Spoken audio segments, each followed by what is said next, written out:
1시간 적게 주무셔서 괜찮으십니까? 예, 아침에 일부 예배 때 어떤 분이 좀 늦게 오셨어요. 그러면서 이제 나가시면서 하시는 말씀이 예배가 끝날 때쯤 이렇게 오셨는데, 목사님, 왜 오늘부터 예배를 1시간 당기셨어요? 이렇게 얘기를 하셔가지고 제가 어떻게 대답을 해야 될지, 예, 제가 당긴 게 아니라 나라가 이렇게 했는데, 예. 썸머타임 시작되어서 이제 11월까지는 또 1시간 당겨진 시간을 보내시게 될 텐데, 또 강건하게 잘 보내시고, 또 11월부터 다시 얻게 되는 1시간을 누리시기를 바랍니다. 우리가 이렇게 삶의 환경에 영향을 받습니다. 내가 아무리 내 시간을 지키며 살려고 해도, 뭐 나라가 1시간씩 당겼다가 또 미루었다가 이렇게 하면 이런 나 혼자만의 삶의 원칙이 아니라 주변에 영향을 받고 살 수밖에 없죠. 뭐 이런 시간적인 영향뿐만 아니라 여러분 잠자리가 좀 바뀌기만 해도 잠을 잘 못 이루시는 분들이 있으시지 않습니까? 이 환경이라는 것은 우리에게 큰 영향을 끼치게 되어 있습니다. 이왕이면 좋은 환경 가운데 살고 싶고, 또 어디론가 여행을 가실 때에도 좋은 환경이 준비되어져 있는 곳으로 여행을 가고 싶어 하게 되어 있습니다. 혹시 이렇게 어려운 환경, 나는 잠자리도 불편하고 먹는 것도 먹으면 언제라도 이 배탈이 날 수 있는 그런 환경이 좋아. 나는 그리로 이사 갈래, 여행 갈래. 혹시 그런 분 계십니까? 예. 그런 분들 뭐 특별히 그런 여행을, 오지 여행을 즐기시는 분 외에는 그런 환경으로 여행 가려고 하는 분들은 잘 없을 겁니다. 그리고 이 환경 탓을 자꾸 해서 뭐 죄송한데, 자기가 태어나는 것도 이왕이면 좋은 집에 속된 말로 금수저로 금수저 물고 태어나는 것을 원할 겁니다. 반대로 그렇지 않은 환경 가운데 태어나는 사람들도 있죠. 문제는 우리가 선택할 수 있는 환경도 있지만 그렇지 못한 환경들이 더 많다는 것입니다. 리즈 머레이라고 하는 이 자매, 이 여자 아기가 뉴욕의 브롱크스라는 지역에서 태어납니다. 제가 뉴욕에는 제 외갓집이 있기는 하지만 브롱크스가 어떤 지역인지 저는 들려보지 않았는데 굉장히 험악한 동네라고 그래요. 뉴욕에도 왜 그런 동네들이 좀 있지 않습니까? 이제 좀 험악한 동네라고 하는데 거기서 태어났습니다. 엄마 아빠가 이미 알코올 중독자였었습니다. 알코올릭인 거죠. 그리고 마약에 이제 쩌들어서 사는 그런 사람입니다. 그러니까 아이가 자라나면서 엄마 아빠가 늘 이렇게 혼미한 상태에서 지내는 걸 보면서 자라는 거죠. 그게 당연한 거라고 생각하고 이 리즈 머레이라는 여자아이는 이게 자라나는데, 나중에 중학교를 가서 친구들하고 이렇게 이야기를 해보니까 자기 거실에서 엄마 아빠가 늘 그 코케인에 중독돼서 살아가는 그런 집이 자기 집 외에 그렇게 많지 않다는 걸 그때서야 알게 된 겁니다. 다른 집들도 그렇게 살아가는 거라고 생각을 했던 거죠. 이 리즈 머레이라는 아이는 15살이 될 때에 엄마가 돌아가십니다. 엄마 아빠는 이미 에이즈에 걸려서 있는 상태였었고요. 아버지도 이 생계를 책임질 수 없는 형편이었고, 엄마는 15살에 돌아가셨고, 그러니까 이 리즈와 자기 여동생하고 둘이는 거리로 나앉게 됩니다. 소위 말해서 홈리스가 되는 거죠. 그런데 이 리즈가 결심을 해요. 이 리즈 머레이가 나는 절대로 우리 부모님과 같은 인생을 살지 않겠다. 자기 나름대로 그 부모님의 인생을 보고 자기가 깨달은 겁니다. 저 삶의 모습대로 살아가면 어떤 결말이 있게 되는지를 그가 시청각 교육처럼 자기 가정에서 보고 깨달은 겁니다. 여러분, 이 리즈 머레이라는 여자아이는 자기가 선택해서 이런 환경을 맞이하게 된 게 아니지 않습니까? 자기가 선택할 수 없는 환경 속에서 이렇게 자라나게 된 거죠. 근데 이 환경을 어떻게 바꾸어야 되는가에 대한 심각한 고민들을 했을 겁니다. 믿는 자들의 삶은 환경이 늘 좋았으면 좋겠지만, 예수님을 잘 믿고 신앙 가진 사람들의 환경도 그렇게 막연하게 막 좋은 일들만 일어나지 않습니다. 앤드류 브런슨이라는 목사님이 계셨습니다. 이 앤드류 브런슨 목사님이 이 미국에서 교육받고 또 신학하고 목사 안수를 받고 난 다음에 선교를 하기 위해서 가게 되는데 터키 지역에 선교를 하러 갑니다. 선교를 하면서 이제 교회도 개척을 하고 또 현지 사람들을 잘 섬기고 있는데 여러분들 2016년에 터키에서 쿠데타가 일어났었어요. 그 터키의 군사 쿠데타가 사실은 실패를 했는데 그 군사 쿠데타에 이 선교사님이 어이없이 간첩 혐의를 뒤집어 쓰게 됩니다. 그리고는 이 선교사님 부부가 터키 경찰에 붙잡혀서 감옥에 들어가게 되는데 이 여자 선교사님은 그래도 빨리 풀려나요. 근데 남자 선교사님, 이 앤드류 브런슨 목사님은 그때부터 계속 감옥에 지내게 되는 겁니다. 약 2년 동안을 계속 지내게 되죠. 작년 10월에 풀려났습니다. 감사하게도. 미국의 많은 교회들이 기도했고 참 트럼프 대통령이 이런 건 참 잘하는 것 같아요.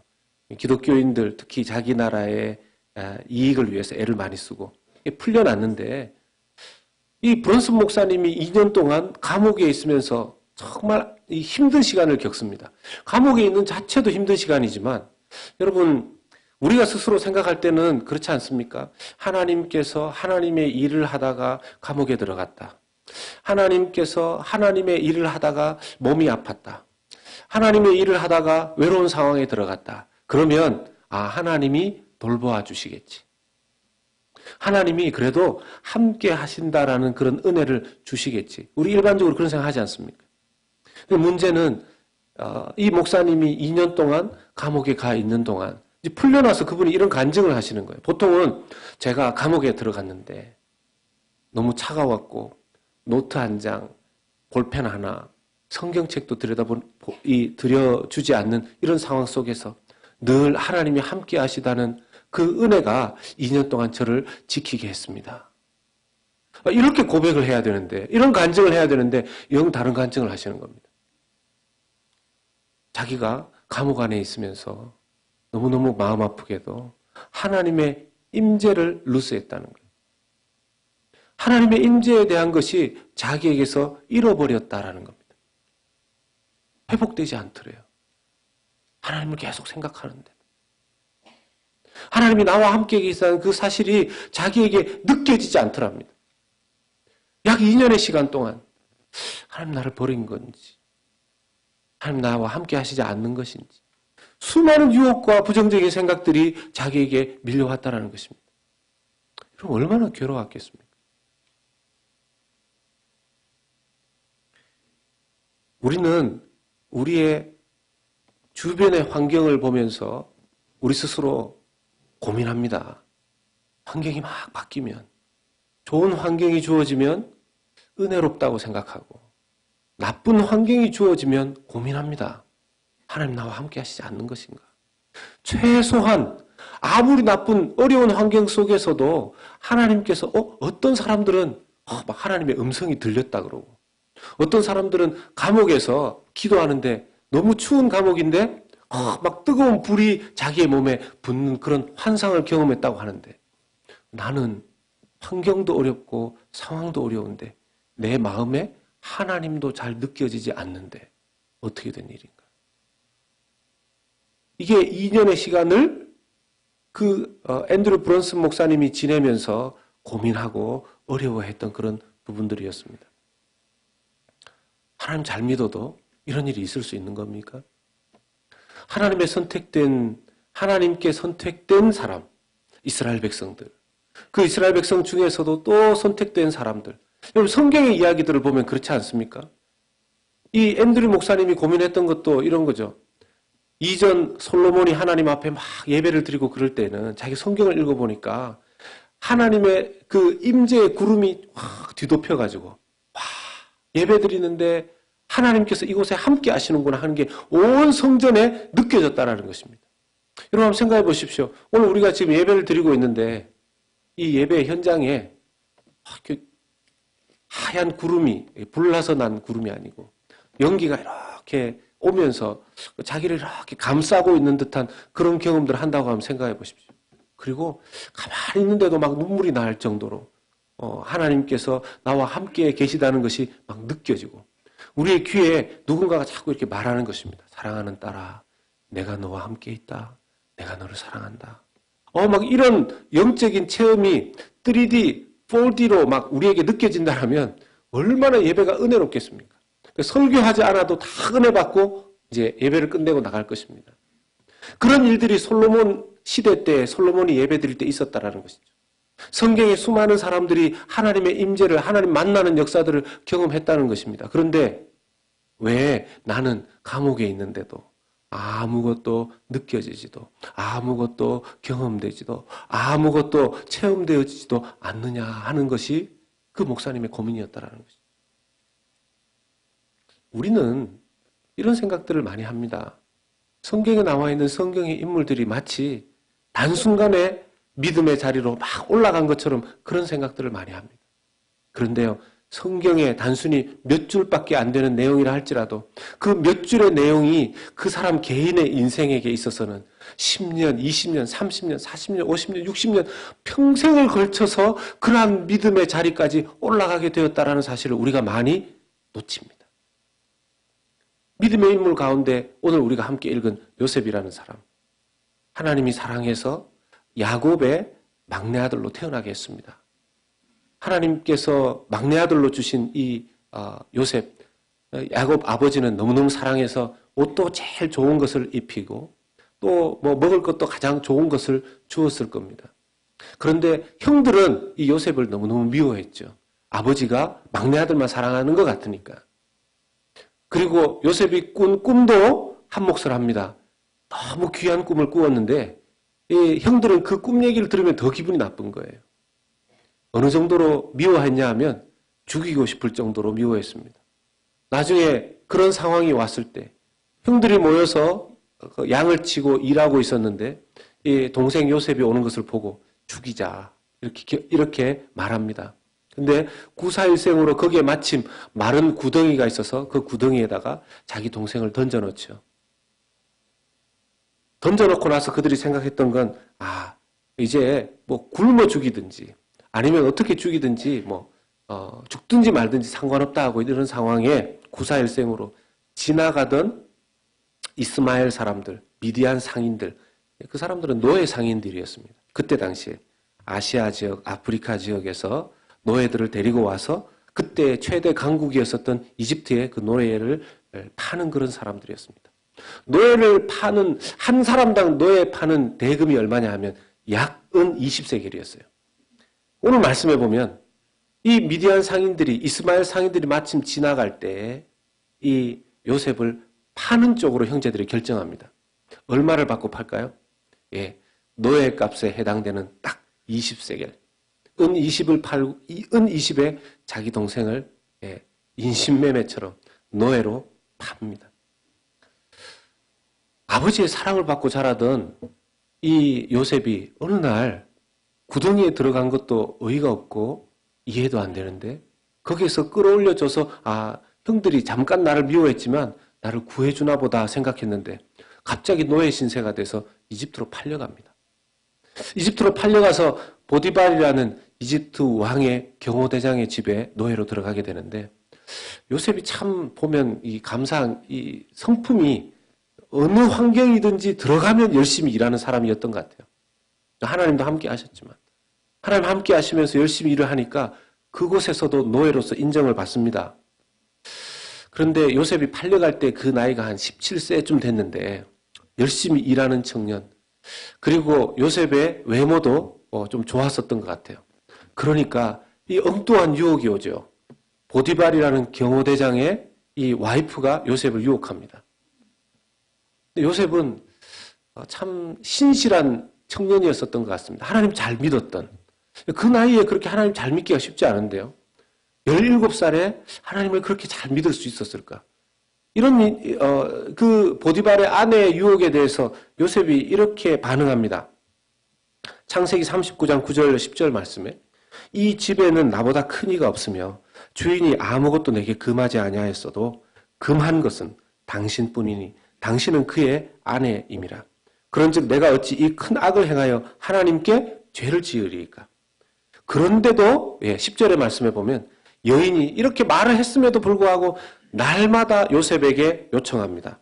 그런데도 요셉이 듣지 아니하고 동침하지 아니할 뿐만 아니라 아예 함께 있지도 않습니다.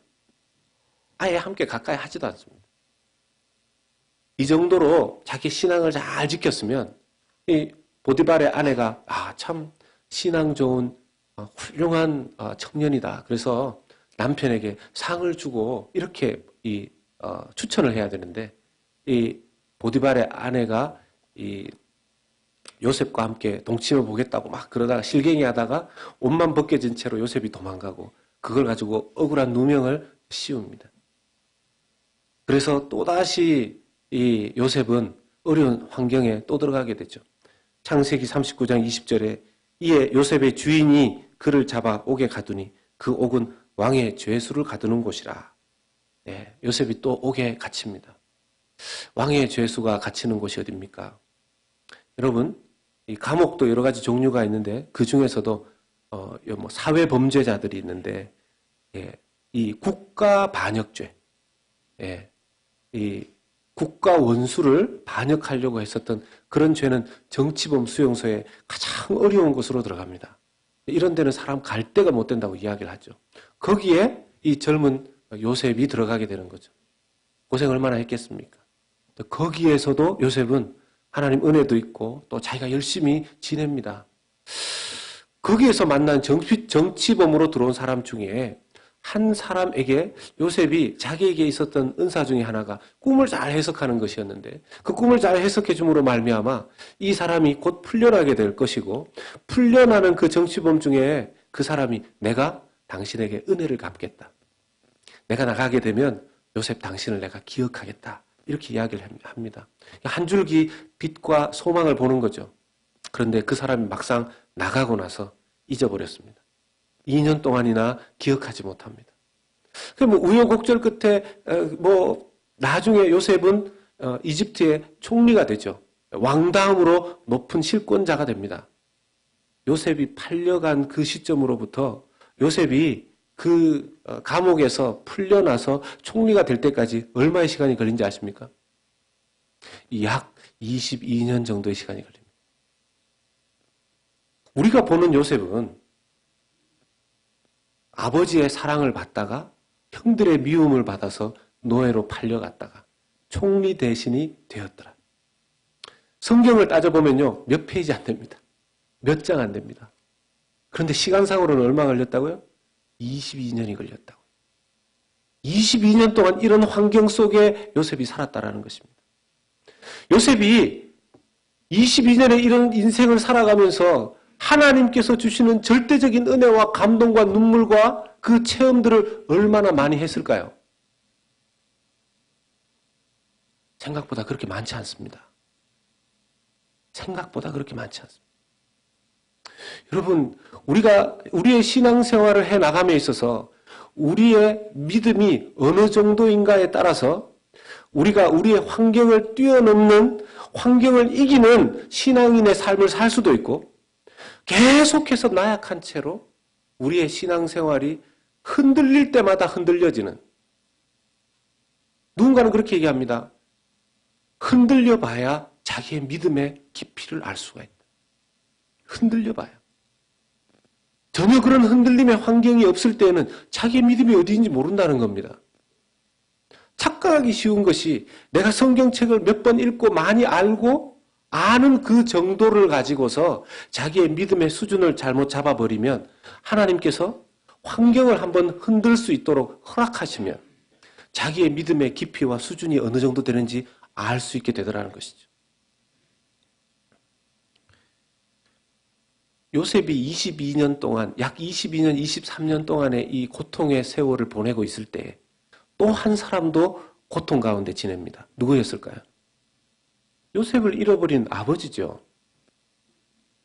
아버지 야곱은 요셉이 죽었다고 형들에게 보고받았습니다. 야곱이 얼마나 슬펐을까요? 아버지가.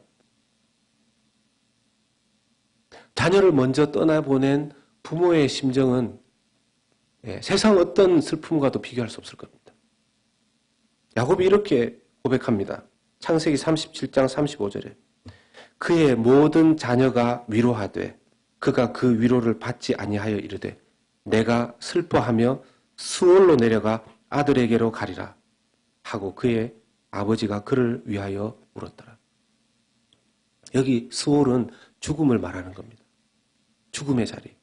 내가 내 아들과 함께 내 아들 요셉과 함께 죽고 싶다는 거예요. 죽겠다는 거죠. 그리고는 웁니다. 여러분, 내가 내 아들과 함께 죽고 싶고 죽어서라도 그 아들과 함께 있고 싶고 내가 슬프다 하고 눈물을 흘리는 이것이 몇 년 동안 지속됐을까요? 자기 아들 요셉을 만나는 22년, 23년 동안 지속되지 않았겠습니까? 하루라도 그 아들을 잊을 수 있겠습니까? 우리는 야곱이 믿음의 그 조상의 반절에 있다라는 것은 알지만 야곱이 했던 수많은 고난과 고통 그 중에서 아들을 잃어버리고 아들을 먼저 하나님 앞에 보냈다라고 생각하며 겪었던 22년, 23년의 그 고통의 시간들은 헤아려보지 못합니다. 우리 신앙생활에 있어서도 야곱과 같은 그런 신앙생활, 그런 시간들을 보낸 사람이 있을 수 있습니다. 여러분, 왜 나는 예수님을 믿고 신앙생활 함에도 불구하고 이렇게 어려운 시간들을 이렇게 오래 보내는 것일까? 그렇지 않습니다. 성경의 인물들을 보면 이렇게 어려운 시간들을 보내는 사람들이 단순히 몇 페이지, 몇 줄이 아니라 이 속에는 수많은 오랜 시간들이 고통의 세월로 기록되어 있다는 것을 우리가 이 말씀 안으로 들어가서 발견할 수 있어야 됩니다. 그리고 또 괴로워하는 사람들이 있었습니다. 누굴까요? 요셉을 팔아서 노예로 보내어버린 형들이었습니다. 자기들이 욱하는 마음에 그런 죄를 저질렀지만 22년, 23년의 기간 동안 그들에게는 죄책감이라는 게 있었습니다. 사람이 죄책감을 가지면 모든 상황을 이렇게 해석하기 쉽습니다. 내가 이런 어려움을 겪는 것을 보면 그때 그 잘못을 저질렀기 때문이다. 요셉의 형들이 이런 생각을 가지고 있었다라는 것을 나중에 요셉을 만나게 될 때 이 형들의 고백을 통해서 듣게 됩니다. 창세기 42장 21절 말씀을 보면 그들이 서로 말하되 우리가 아우의 일로 말미암아 범죄하였도다. 그가 우리에게 애걸할 때에 그 마음의 괴로움을 보고도 듣지 아니하였으므로 이 괴로움이 우리에게 임하였도다. 안 좋은 일이 생기면 자기의 죄 때문이라고 생각하는 거죠.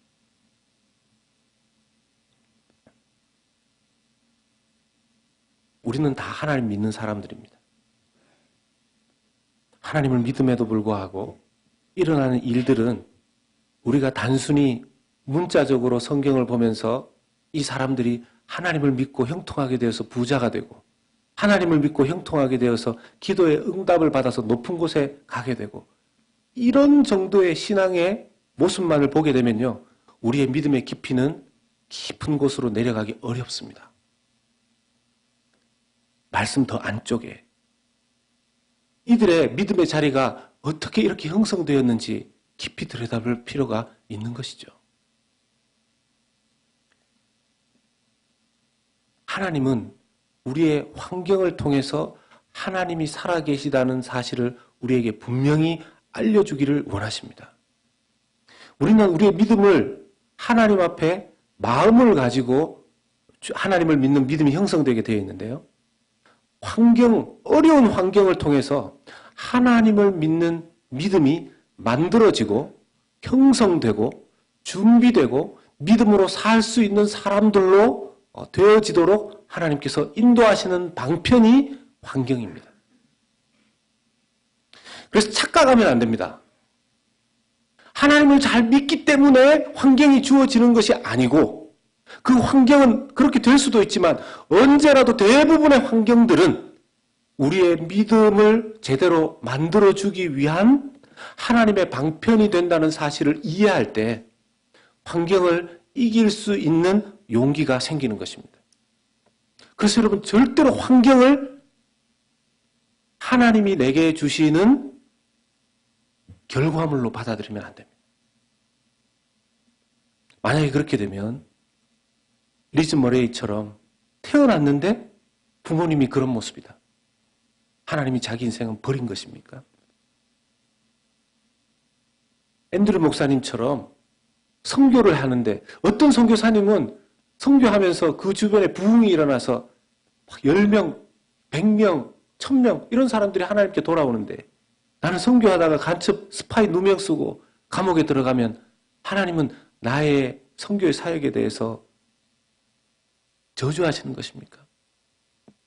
평생을 하나님을 믿고 인생을 살아오다가 내 몸에 병이 생기고 내 가정에 어려움이 생기고 환경에 어려움이 생겨버리면 내가 하나님 앞에 신앙생활을 잘못해서 환경이 그렇게 되어버린 것입니까? 이런 해석이 잘못된 신앙적인 해석이라는 것입니다. 다시 말씀드리면 환경은 하나님을 믿는 그 믿음을 올바르게 형성시키시고 다듬으시고 만드시기 위한 하나님 믿음의 방편이요 방법이라는 사실입니다. 오히려 그 환경을 어떻게 견뎌내느냐에 따라서 그 환경 속에서 어떤 믿음을 가지고 결단하고 매일매일 날마다 하나님을 붙드느냐에 따라서 그 믿음의 깊이와 또 수준이 자라게 되고 깊어지게 된다는 사실을 여러분 명심하시기를 주님의 이름으로 부탁드립니다. 그럼 어떤 결심들을 좀 해야 될까요? 첫 번째는 환경에 대해서 믿음으로 반응하시기를 결심하셔야 됩니다. 환경에 반응하는 것을 결심하시는 게 아니라 환경에 반응하지 않고 믿음으로 반응하기로 결심하셔야 합니다. 믿음으로 반응하기. 이런 분들이 있으십니다. 나는 이해되지 않는 것은 믿을 수 없다. 나는 이해되지 않는 것은 믿을 수 없다. 어떨 때 이렇게 아이들에게 설명합니다. 야, 저기 낭떠러지 저기 가까이 가지 마. 저기 떨어지면 큰일 나. 애들이 뭐라고 얘기하죠? 왜? 미칩니다. 막 큰 강물이 있고 호수가 있고 이럴 때 아이들한테 부탁합니다. 야, 저기는 너무 가까이 가지 마. 저 물에 빠지면 잘못하면 죽어. 위험해. 애들이 뭐라고 얘기하죠? 어떤 애들은 알겠어요 하고 하는데 이게 뭐 좀 궁금증이 많고 이렇게 퀘스천 마크가 늘 머리에 달려있는 애들은 왜요? 그렇게 묻는 애들을 어떻게 거기 집어넣어 봅니까? 아니면 낭떠러지 한번 밀어봅니까? 그럴 수 없잖아요. 우리의 신앙생활에 그런 부분들이 정말 많아요. 정말 많습니다.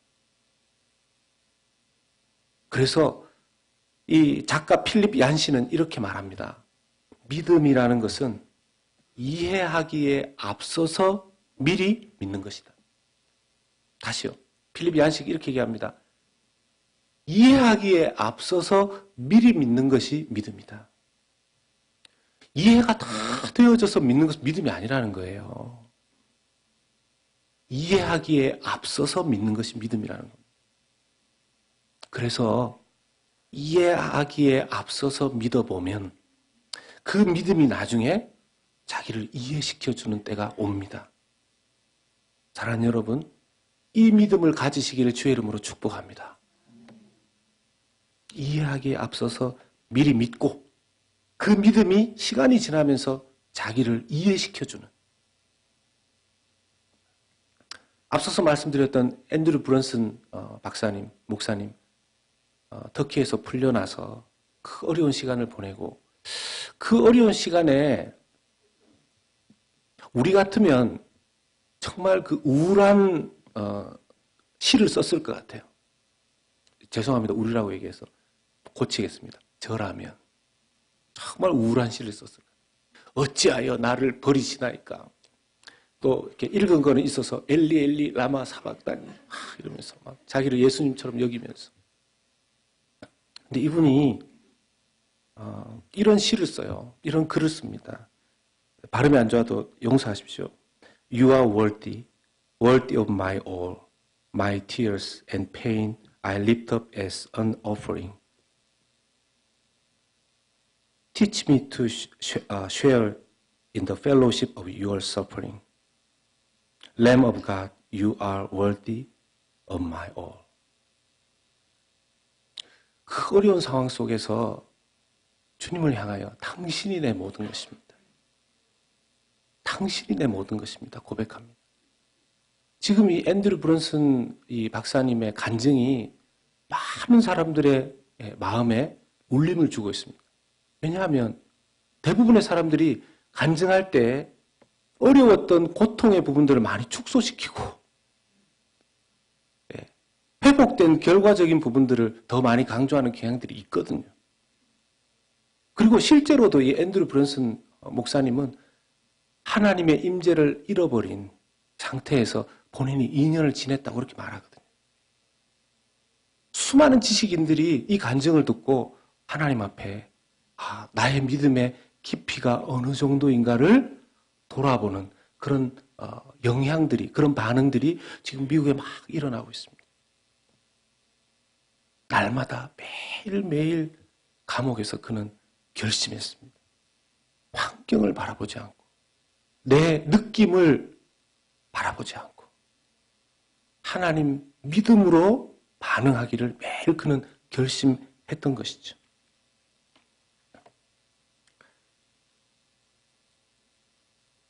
초두에 말씀드렸던 리즈 머레이 그 소녀가 어떻게 됐는지 궁금하신 분이 계실 수 있죠. 혹시 아시는 분이 있을 수도 있습니다. 이 자매가 사실은 이제 2002년도, 3년도 때 여러분 그 매거진이나 이런 데 보면 나와 있습니다. 2003년도에 이 자매가 실제로 영화가 된 그 영화와 드라마로 이렇게 만들어지기도 했는데요. 나중에 이 친구가 하버드를 갑니다. 남의 일이라고 놀라시지도 않는데요.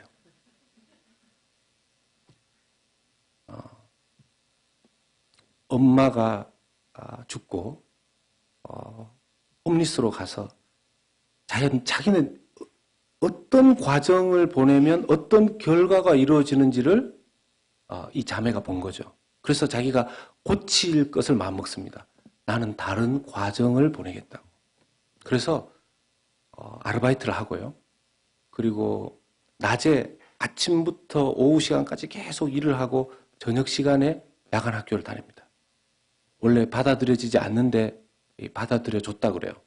그래서 자기가 못 다닌 밀린 4년의 기간을 2년 만에 고등학교 과정을 마칩니다. 그리고 생활수급자로서 그 지원금까지 받아가면서 버티면서 뉴욕타임스에 장학금도 받습니다. 1년에 12,000불짜리를 받고 하버드에 들어가게 돼요. 매일매일 그가 사람들은 그 사람의 하버드 들어간 것만을 보고 박수칠지 모르지만 이 자매는 매일 결심했다고 그럽니다. 매일매일 결심했다고 그럽니다.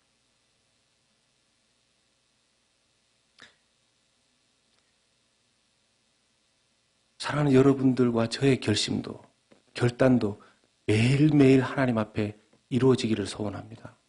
두 번째는 매일매일 믿음의 깊이가 더해지고 자라도록 또 결심하시자는 겁니다. 내 믿음의 깊이가 더해지고 자랄 수 있도록. 여러분, 어떻게 하면 매일 믿음의 깊이가 더해지고 자랄 수 있을까요? 어떤 분들은 성경은 덮어놓고 기도만 하시는 분이 계십니다. 예. 로마서 10장 17절 말씀은 그렇게 하면 믿음이 잘 자랄 수 없다는 것을 우리에게 알려줍니다. 같이 읽겠습니다. 그러므로 믿음은 들음에서 나며 들음은 그리스도의 말씀으로 말미암았느니라. 아멘. 믿음이 깊어지고 자라기를 원하신다면 말씀을 펼치십시오. 말씀을 펼치십시오. 그리고 말씀을 읽으시고 사색하시고 묵상하시고 연구하십시오. 그리고 그 말씀을 그렇게 다 읽으신 다음에 매일매일 읽으신 다음에 성경을 덮으시고는 읽으신 그 말씀을 가지고 기도하셔야 돼요. 읽으신 그 말씀을 가지고 반드시 기도하셔야 돼요. 여러분, 우리가 이렇게 예배 시간을 통해서도 우리가 말씀을 서로 나누지 않습니까? 저는 설교를 마치면 함께 통성 기도하는 시간을 꼭 가집니다. 1, 2분 정도. 여러분, 그 시간이 얼마나 중요한지 모릅니다. 설교 들으시는 그 시간, 어떤 하나님, 내가 이런 신앙생활을 해야 되겠군요라고 마음먹은 그것들이, 깨달으신 그것들이 내 믿음의 자리를 견고하게 만들어주는 그 시간이 또 기도하는 시간과 연결되어 있습니다. 여러분, 우리의 믿음이 흔들리는 걸 말씀이 붙잡아주는 줄로 믿습니다. 어떤 분들이 이런 기도를 하죠. 하나님, 주의 말씀이 못과 같이 잘 박혀지게 해주십시오. 안 그래도 이 삶을 살아가면서 내 마음에 대못같이 박히는 그런 이 험악한 말들이 많은데 무슨 말씀까지 내게 못처럼 박히는 그건 그런 뜻이 아니고요. 우리가 우리의 삶에서 너무 잘 흔들리는 사람이기 때문에 말씀이 우리로 하여금 하나님께 잘 박혀서 흔들리지 않는 믿음의 자리를 만들어 달라는 기도가 되는 것입니다. 자꾸 흔들리는 사람, 말씀이 자기를 붙잡는 그것이 약하기 때문에 그렇습니다. 말씀은 우리의 믿음을 하나님께 고정시켜주는 역할을 하는 줄로 믿습니다. 그리고 그것을 돕는 것이 기도입니다. 그래서 여러분 꼭 설교 끝나고 나서 같이 기도하자고 할 때 어떤 분들은 설교 때까지는 잘 들으시다가 기도하자고만 하면 그 1, 2분의 시간을 이용해서 잠시 쉬시는 분이 계세요. 이렇게. 집에 가서 1, 2분 쉬시고 가시는 길에 쉬시고 그때는 잠깐이지만 소리를 내어서 내 소리가 내 귀에 들릴 정도로 기도하십시오. 말씀이 자기에게 못과 같이 잘 박혀서 믿음의 자리에 고정시켜주고 그 못이 믿음의 자리로 더 깊이 들어갈 수 있도록 역사하시는 줄로 믿습니다. 꼭 이럴 때 이제 믿습니다 하면 아멘은 본인이 잘 안 하시고 그걸 원하시는 분들 이 아멘을 더 잘하세요. 세 번째는 믿음의 사람들과 함께 하시라는 겁니다.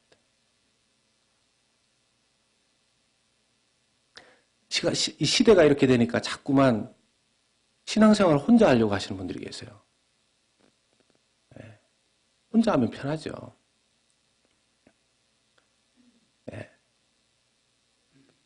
인터넷에 이렇게 딱 치면 오늘 말씀도 창세기 37장 이 부분 18절에서 30절까지 이렇게 컴퓨터에 탁 치기만 하면 그냥 여기에 관련된 설교자들이 쭉 나옵니다. 저 빼고 다 나올 거예요. 저는 오늘 설교했으니까. 얼마나 좋습니까? 이렇게. 집에서 설교 이렇게. 교회 나와서 예배 드리면 물도 설교자 자기 혼자 먹고 집에서 예배 드리면 옆에 커피 한 잔 올려놓고 커피 이렇게 마시시면서 두 다리 쫙 뻗고 아침에 나오실 때 이렇게 샤워하고 머리 단장 드라이하고 안 해도 되잖아요. 집에 이렇게 대충 이렇게 하고 아주 깔끔한 잠옷 딱 입고 이렇게 딱 들으면서 그리고 또 중간에 가다 좀 지루하면 언제라도 목사님 오늘 말씀이 원래 유명한데 좀 지루하네 이러면서 바로 옆에 있는 거 클릭 한 번만 하면 바로 다른 목사님으로 넘어가잖아요. 얼마나 좋습니까? 그래 놓고 나중에 이렇게 됩니다. 내가 그렇게 평생 말씀을 잘 들었는데 그 목사님이 어느 날 보니까 이런 잘못을 했다고 그런다. 저런 잘못을 했다고 그런다. 또 그 얘기는 혼자서 안 하시고 또 나와서 함께 있을 때 여러분 우리의 믿음의 깊이 우리의 믿음의 그 굵기를 굵게 하고 깊게 하려면 신앙생활을 누군가와 함께 해야 됩니다. 근데 누구와 함께 해야 될까요? 히브리서 13장 7절의 말씀 보겠습니다. 같이 읽겠습니다. 하나님의 말씀을 너희에게 일러주고 너희를 인도하던 자들을 생각하며 그들의 행실의 결말을 주의하여 보고 그들의 믿음을 본받으라.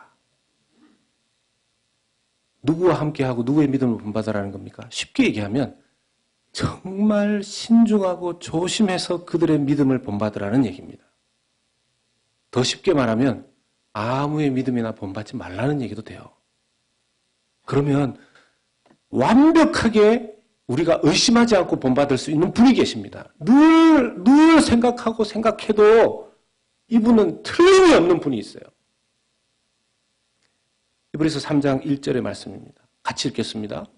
그러므로 함께 하늘의 부르심을 받은 거룩한 형제들아, 우리가 믿는 도리의 사도시며 대제사장이신 예수를 깊이 생각하라. 아멘.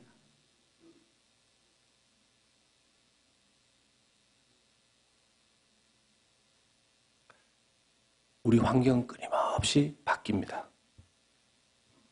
불변하시는, 아무리 바라보아도 변함이 없으신, 한 번 그 입에서 내신 약속은 어떤 일이 있어도 바꾸지 않으시는, 한 번 사랑하겠다고 약속하신 그 약속을 다시는 끊지 않으시는 우리 주 예수 그리스도를 바라봄으로 말미암아 어떤 환경의 어려움 속에 있다 하더라도 지금 만약 내가 요셉처럼 22년의 시간이 되든 다윗처럼 광야를 보내는 시간을 걷고 있든 내가 성경의 인물에 단 몇 줄 몇 페이지에 나오는 그 시간 속으로 들어가서 내 인생도 다른 사람들은 알 수 없이 몇 줄 몇 페이지의 인생처럼 보일 수 있지만 내 인생의 시간 속에서는 힘들고 어려운 환경에 1년, 10년, 20년, 30년의 시간을 보내고 있지만 변함없이 말씀하시는 내가 세상 끝날까지 너희와 함께하겠다. 그 변함없는 약속을 우리에게 주신 이를 바라보고 붙잡으시는 사랑하는 모든 성도님들 되시기를 예수님의 이름으로 축원합니다. 다음 주 월요일부터 교회가 예배 회복과 교회 갱신을 위한 기도를 하게 됩니다. 하여튼 반경 15마일, 20마일 안에 있는 재직들은 무조건 나오셔야 돼요. 어떤 분들은 꼭 이러면 물으시는 분이 계세요. 목사님, 그게 직선거리입니까? 아니면 차를 타고 오는 거예요? 그게 하이웨이를, 지금 그게 뭐가 중요합니까? 형편이 안 되는 분들은 집에서라도 그 시간에 일어나서 기도해 주십시오. 4주간 동안 합니다. 잘 하지 않죠. 4주간 동안 이렇게. 이 4주간은 사순절하고도 또 연결이 되어 있어요. 이 4주간이 끝나고 나면 고난주간으로 바로 연결이 됩니다. 4월 말에는요, 우리 교회 임직 투표가 있습니다. 우리 교회 미래를 좌우하는 그런 시간입니다. 어떻게 기도 안 할 수 있습니까? 어떻게 기도 안 할 수 있습니까? 좀 두렵고 떨리지 않습니까? 우리 교회의 역사도 어느 날 시간이 되면 하나님께서 이 성경에 몇 줄로 요약하실 겁니다. 50년이 되었건 100년이 되었건 주님께서 몇 줄로 요약하실 겁니다. 어떻게 요약하실까요? 우리의 인생 통틀어서 70, 80, 90의 인생을 보내게 될 때 주님께서 우리의 인생을 성경에 기록하셔서 요약하신다면 어떻게 요약하실까요?